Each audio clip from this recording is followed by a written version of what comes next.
গেছেন ভালো ভালো কথা স্যার উনি আমাদের প্লিজ প্লিজ প্লিজ বলেন প্লিজ বলেন নেতৃত্ব দিয়েছেন ভাইয়ের কথা শুনুন একটু বলে শেষ করো শেষ করো আমাদের গর্বের সম্পদ বাংলাদেশ না সমস্ত পৃথিবীতে যে তিনজন নৃত্য চৌধুরী তার মধ্যে আপনি একজন। আপনার জন্ম বাংলাদেশে, আমার মতো হতভাগা শ্রমিকের জন্ম বাংলাদেশে, এই কারণে আমি অহংকার বোধ করি।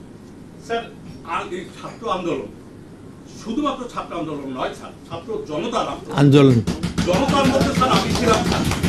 ছাত্র আন্দোলনের মধ্যে আমার সন্তান ছিল, আমরা আমাদের কোলের সন্তানকে মাঠে নামিয়ে দিয়েছি স্যার। কোনোভাবেই স্যার এটিকে কুক্ষিগত করা যাবে না, করা যাবে না, করা যাবে আর না। শুধুমাত্র কভার করার জন্য তো স্যার যায়নি। আমি সচিবালয় বিটের রিপোর্টার, আমার দায়িত্ব স্যার সচিবালয়ের এই চার দেওয়ালের মধ্যে। সচিবালয়ের বাইরে যদি একজন মন্ত্রী মরে পড়ে থাকে, অফিসের মধ্যে আমার দায়িত্বের মধ্যে পড়ে না, একটি সচিবালয়ের বাইরে হয়েছে। কিন্তু স্যার গত জুলাই এবং আগস্ট মাসের 5 তারিখ পর্যন্ত যতগুলো আন্দোলন হয়েছে আমরা সবাই কিন্তু সেই আন্দোলনে শরীক হয়েছি, সমর্থন জুগিয়েছি স্যার, সমর্থন জুগিয়েছি। আর ছাত্র প্রতিনিধি আমাদের সন্তানরাও জগন্নাথ বিশ্ববিদ্যালয় পড়ে, ঢাকা বিশ্ববিদ্যালয় পড়ে, দেশের বাইরে পড়ে। আমরা এই সচিবালয়ে সবচেয়ে জুনিয়র যে কর্মকর্তার সঙ্গে ডিল করি উনি জেলা প্রশাসক,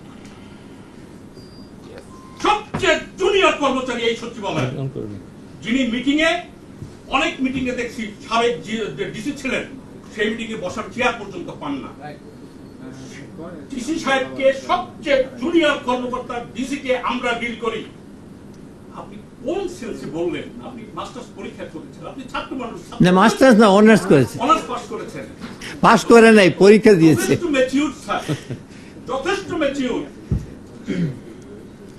কি করে বললেন আমরা পড়াশোনা করে আসিনি? পড়াশোনা না করলে ডক্টর মোখলেছুর রহমান সাহেবকে ডিল করে কিভাবে? পড়াশোনা না করলে মঈন চৌধুরী সাহেবের সামনে কথা বলি কিভাবে? তুমি বলো না। আচ্ছা আমি না বলো বলো। আপনাদের প্রতি দরদ আছে, আপনাদের প্রতি মায়া আছে, আপনাদের প্রতি মমতা আছে এবং থাকবে এই কারণে আপনাদের মতো সন্তানরা আমার ঘরে আছেন। আপনারা সেই জায়গা থেকে থাকেন, আমাদেরকে অস্বীকার করেন না। শিকড়কে অস্বীকার করে বড় হওয়া যায় না, বাপের ইজ্জত না থাকলে সন্তান বড় হয় না। আপনাকে ধন্যবাদ স্যার, আপনার কথা থ্যাংক ইউ। আচ্ছা এখন ও কথা বলুন, বলেন। আমি হচ্ছে 2 মিনিট কথা বলবো, বলো ভাই দয়া করে হচ্ছে আমার শব্দ চয়নে যদি আপনারা কোনো কষ্ট করে থাকেন আমি সরি।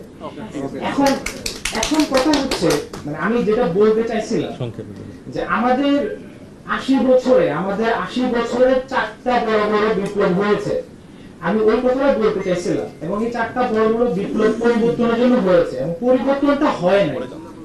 এবং এই সময়ে যে পরিবর্তনটা হয়েছে 24-এর আন্দোলনের পরিবর্তনের মাধ্যমে যে একটা মুনিট কমিশন হয়েছে অথবা অন্যান্য সংস্কার কমিশনগুলো হয়েছে, এই সংস্কার কমিশনগুলো কেন এক্সক্লুসিভ এবং কেন হচ্ছে আরো বেশি ভূমিকা পালন করতে হবে? এই সংস্কার কমিশনটা কেন আরো 23টা কমিশনের মতো না?